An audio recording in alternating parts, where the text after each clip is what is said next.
Community radio ബെൻസിഗറിൽ ഇപ്പോൾ രുചിഭേദം തയ്യാറാക്കി അവതരിപ്പിക്കുന്നത് ആശാ പ്രതാപ്. സാങ്കേതിക സഹായം ബോണി ജെ ബേസിൽ.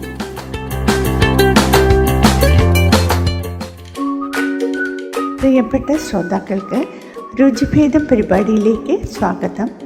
എൻ്റെ പേര് ആശാ പ്രതാപ്.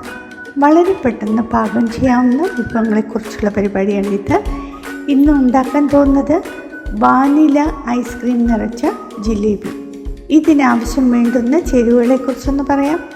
മൈദ 450 ഗ്രാം, ബേക്കിംഗ് 1 ടീസ്പൂൺ, പഞ്ചസാര 6 കപ്പ്, വെള്ളം 300 മില്ലി, നെയ്യ് 2 കപ്പ്, കുങ്കുമപ്പൂ 1 ടേബിൾ സ്പൂൺ. ഇനി പാകം ചെയ്യുന്ന വിധം ഒന്ന് പറയാം. ആദ്യമായി മൈദ, ബേക്കിംഗ് പൗഡർ എന്നിവ വെള്ളം ചേർത്ത് നന്നായിട്ട് കുഴയ്ക്കുക. പിന്നീട് വെള്ളം തിളപ്പിച്ച് അതിൽ പഞ്ചസാരയിട്ട് കട്ടിയുള്ള സിറപ്പ് ഉണ്ടാക്കുക. അതിനുശേഷം നെയ്യ് ഉരുക്കുക. മാവ് സേവനാഴിയിലോ ഐസിങ് ചെയ്യുന്ന പാത്രത്തിലോ ഇട്ട് മുറുക്കിനും മറ്റും ചെയ്യുന്നത് പോലെ ഉരുക്കിയ നെയ്യിൽ ബ്രൗൺ നിറമാകുന്നത് വരെ പൊരിക്കുക. അതിനുശേഷം അത് നെയ്യിൽ നിന്നെടുത്ത് നേരത്തെ തയ്യാറാക്കി വെച്ചിരിക്കുന്ന സിറപ്പിൽ 10 മിനിറ്റ് മുക്കി വയ്ക്കുക.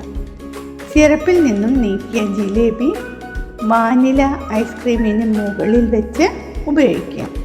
അങ്ങനെ വാനില ഐസ്ക്രീം നിറച്ച ജിലേബി തയ്യാറായി കഴിഞ്ഞു. ഒരിക്കൽ കൂടി വാനില ഐസ്ക്രീം നിറച്ച ജിലേബി തയ്യാറാക്കുന്ന വിധമൊന്ന് പറയാം. ആദ്യമായി മൈദ, ബേക്കിംഗ് പൗഡർ എന്നിവ വെള്ളം ചേർത്ത് നന്നായിട്ട് കുഴയ്ക്കുക. പിന്നീട് വെള്ളം തിളപ്പിച്ച് അതിൽ പഞ്ചസാരയിട്ട് കട്ടിയുള്ള സിറപ്പ് ഉണ്ടാക്കുക. അതിനുശേഷം നെയ്യ് ഉരുക്കുക.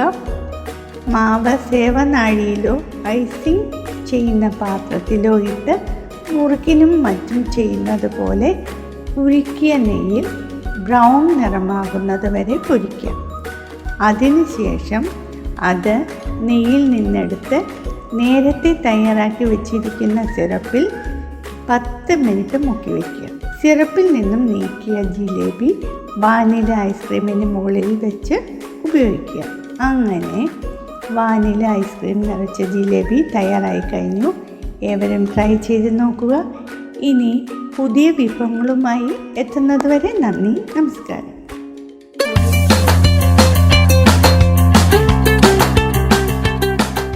കമ്മ്യൂണിറ്റി റേഡിയോ ബെൻസിഗറിൽ നിങ്ങൾ ഇതുവരെ കേട്ടത് രുചിഭേദം തയ്യാറാക്കി അവതരിപ്പിച്ചത് ആശാ പ്രതാപ്.